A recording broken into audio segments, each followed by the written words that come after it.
Sveiki visi. 2026 prasidėjo tikrai intensyviai.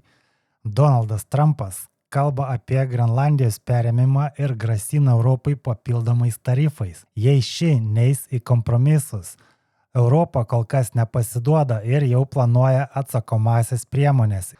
Atrodė, kad vėl artėjame prie tarifų karų scenarijaus, bet Trumpas kaip visada greitai keičia planus. Ir po pokalbio su NATO generaliniu sekretoriumi jis jau turi kitą planą dėl Grenlandijos ir kol kas vasario 1 dieną tarifų Europai nebus. Prie viso to dar laukiam sprendimo iš JAV teismų. Jie spręs, ar tarifai apskritai yra legalūs. Tuo tarpu buvo atidėtas ir Clarity Act, nes Coinbase paskutinę akimirką jam pasipriešino. Visa ši nežinomybė apie ateitį rinkoms nepatinka. Ir mes matome svyravimus bei nepastovumą. Taip pat Davose prasidėjo pasaulio ekonomikos forumas, vieta, kur susirenka pasaulio šviesuoliai ir didieji mąstytojai spręsti, kuria kryptimi turėtų judėti pasaulis. Jie to jau net nebeslepia. Pažiūrėkim trumpo ištrauką iš VEFO prezidento atidarymo kalbos. It's a moment of uncertainty, but also possibility. Not a moment to retreat, but a moment to rise. The World Economic Forum is not about responding to current events. It's about orchestrating the right conditions that enable us to move forward. Patys girdėjot, kad tam tikros situacijos ne tik nutinka, bet ir yra kūriamos ar organizuojamos tam, kad būtų lengviau įgyvendinti ilgalaikius planus. Įvairios krizės, ekonominės, politinės ar kitokios tampa patogiomis priemonėmis tiems tikslams pasiekti. Bet per daug nelįskime politiką, o jei jūs nerimaujate dėl savo investicijų į blockchain technologiją, dėl visų šių pasaulinių įvykių ir ekonominio chaoso, aš asmeniškai nematau didelio pagrindo panikai. Pažvelgus į VEF programą, blockchain yra aiški jų vizijos dalis, bet žinoma, meme-coinai į šią viziją, manau, tikrai nepatenka. Ir konferencijoje Davoje vyksta daug kalbų apie tokenizaciją ir kaip blockchain technologija atnaujins finansinę sistemą. Taigi, anksčiau ar vėliau, manau, tai bus įgyvendinta. I think the movement towards tokenization, decimalization is necessary. It's ironic that we see two emerging countries leading the world in in the tokenization and digitization of their currency. That's Brazil and India. I think we need to move very rapidly to doing that. We would be reducing fees. We would do more democratization by reducing more fees if we had all investments on a tokenized platform that you could move from a tokenized money market fund to equities and bonds and back and forth. We have one common blockchain. We can reduce corruption. I do believe that blockchain and that kind of technology is the future for the traditional banking business. So you will see a convergence of that. I personally think the crypto environment and stablecoins included, and even tokenization, but momentum is so much on our side of that direction. And that's partly because you're seeing the US, the largest economy in the world, has been pretty openly hostile towards facets of crypto and blockchain technologies. And that has shifted dramatically, starting with the White House, but to unleash innovation in savings and financing, I'm also working to ensure America remains the crypto capital of the world. And to that end, last year, I signed the landmark Genius Act into law. Now Congress is working very hard on crypto market structure legislation, Bitcoin, all of them, which I hope to sign very soon, unlocking new pathways for Americans to reach financial freedom. A good compromise is everyone leaves a little bit unhappy, right? But I think what's going to happen is that after market structure passes, the banks are going to get fully into the crypto industry. So we're not going to have a separate banking industry and crypto industry. It's going to be one digital assets industry. Tai patys matot, blockchain ir kripto niekur nedings. Ir čia geras postas iš Paulo Barono. Jei galvojate, kad pavėlavote investuoti į kripto, tai pažiūrėkite šios duomenis. 2000 metais interneto vartotojų buvo apie 360 milijonų, arba 6 procentai pasaulio populiacijos, o 2025 buvo apie 580 milijonų kripto vartotojų, arba 7 procentai pasaulio populiacijos. Tai matematiškai mes esame ten, kur internetas buvo 2000-aisiais. Taigi, kai mes visą tai žinome, dabar belieka išsiaiškinti, kas bus šios eros Amazon, Google ar Microsoft. O tą mes ir stengiamės daryti šiame kanale. Čia matom pasaulinės kompiuterių dienos renginio metu Davose.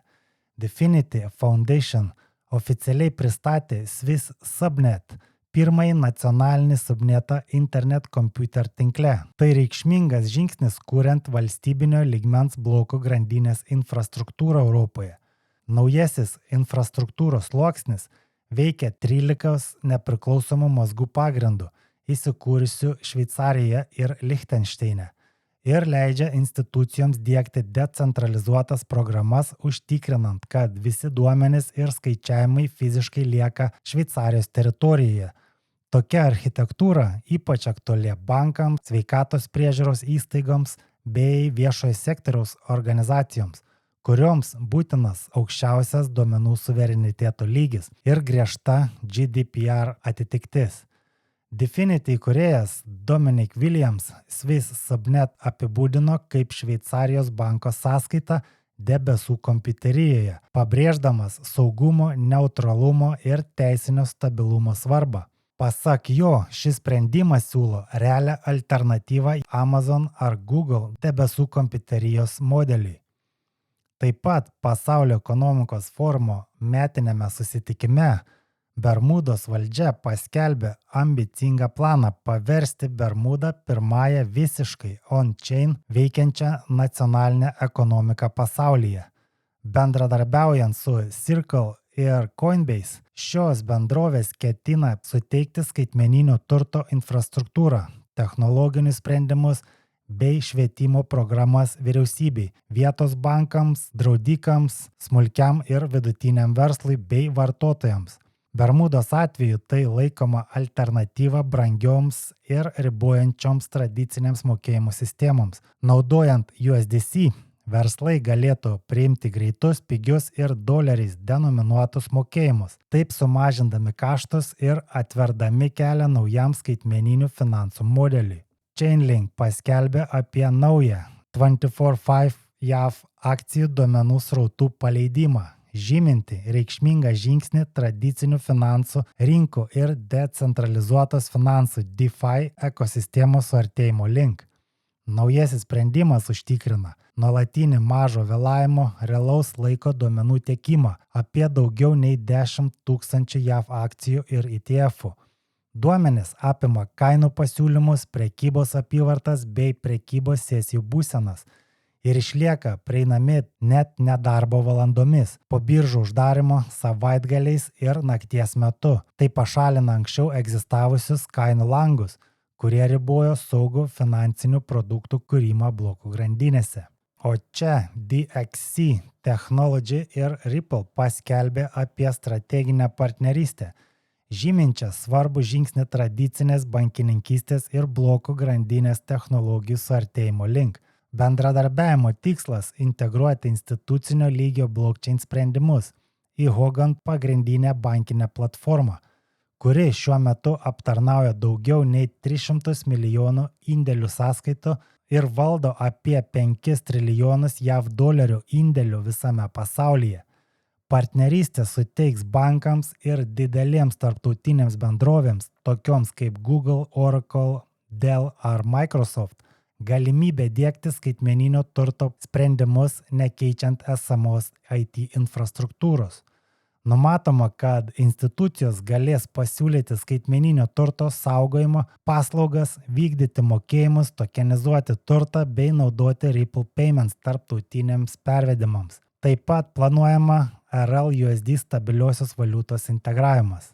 Toliau, Jungtinėse Arabų Emiratuose veikiantis skaitmeninis bankas Zand integravo XDC tinklą sudarydamas galimybę korporatyviniams ir instituciniams klientams naudotis blokų grandinę pagristais mokėjimais bei skaitmeninio turto saugojimo paslaugomis. Šios paslaugos galutinis paleidimas priklauso nuo reguliuotojų patvirtinimo. Ir dar viena naujiena apie XDC tinklą, kuris oficialiai pristatė AUD ir USDC stabiliųjų valiutų porą Curve Finance platformoje. Tai žingsnis, kuris žada gerokai pagreitinti ir atpiginti mokėjimus tarp Australijos ir JAV.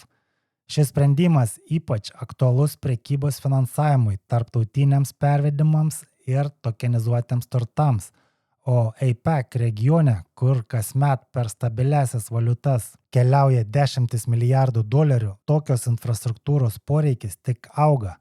Rinkos dalyviai pažymi, kad šis žingsnis dar labiau sustiprina XDC tinklo pozicijas kaip infrastruktūrinį tiltą tarp regioninių valiutų, tradicinių finansų ir decentralizuotų sprendimų. New Yorko akcijų birža paskelbė kurianti blokų grandinę pagristą platformą, skirta tokenizuotoms JAV akcijoms ir ETF-ams. Naujoji sistema sudarys sąlygas 24/7 prekybai, momentiniam atsiskaitimui, dalinių akcijų įsigijimui bei atsiskaitimams naudojant stabiliasias valiutas. Skelbiama, kad tokenizuoti vertybiniai popieriai išliks visiškai suderinami su tradicinėmis akcijomis. Investuotojams bus užtikrintos teisės į dividendus ir balsavimą. Atsiskaitimai planuojami per kelias skirtingas blokų grandines, siekiant didesnio lankstumo ir efektyvumo. Šį projektą remia tokie didieji finansų rinkos dalyviai kaip BNY Mellon ir Citi, o galutinis jo startas priklausys nuo JAV vertybinių popierių ir biržų komisijos SEC patvirtinimo. Rinkos dalyviai šią iniciatyvą vertina kaip vieną reikšmingiausių žingsnių tradicinių kapitalo rinkų ir kriptoturto infrastruktūros suartėjimo link. Dar vienas didelis žaidėjas žengia į tokenizaciją. State Street paleido skaitmeninio turto platformą, skirtą fondų, stablecoinų ir kitų realaus pasaulio turto RWA tokenizavimui bei aptarnavimui blokų grandinėje. O Interactive Brokers, vienas didžiausių pasaulyje elektroninių brokerių, oficialiai pristatė galimybę 24 valandas per parą ir 7 dienas per savaitę pildyti sąskaitas stablecoinais, pradedant nuo USDC. Ši naujovė įgyvendinta bendradarbiaujant su Zero Hash, leidžia klientams beveik akimirksniu pervesti lėšas iš kriptopiniginės, jas automatiškai konvertuoti į JAV dolerius ir pradėti prekiauti pasaulio rinkose net savaitgaliais ar švenčių metu, kai tradiciniai bankiniai pavedimai neveikia. Artimiausiu metu planuojama pridėti ir Ripple USD bei PayPal USD palaikymą, tačiau paslauga kol kas diegiama palaipsniui ir ne visiems klientams ji yra pasiekiama. Ir pabaigai turim įdomią naujieną iš Anglijos. Helen McCow, buvusi Anglijos banko finansinio stabilumo specialistė, paragino centrinį banką iš anksto pasirengti galimam krizės scenarijui, jei Jungtinės valstijos oficialiai patvirtintų nežemiškos gyvybės egzistavimą.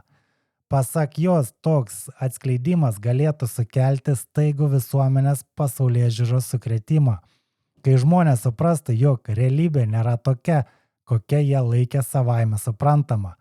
Tai McCow teigimu galėtų išprovokuoti masinę paniką, finansų rinkos sviravimus ir net banko sistemos sutrikimus. Tokios naujienos poveikį ji lygina su COVID pandemija ar 2008 metų pasaulinė finansų krizė.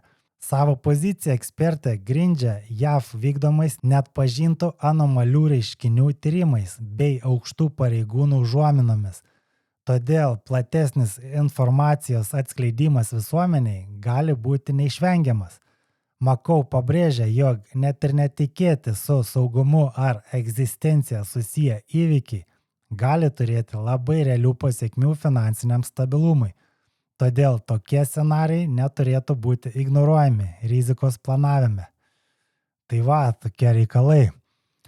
Ačiū, kad žiūrėjote. Nepamirškite prenumeruoti, spausti nykštį, komentuoti ir iki pasimatymo kitą kartą.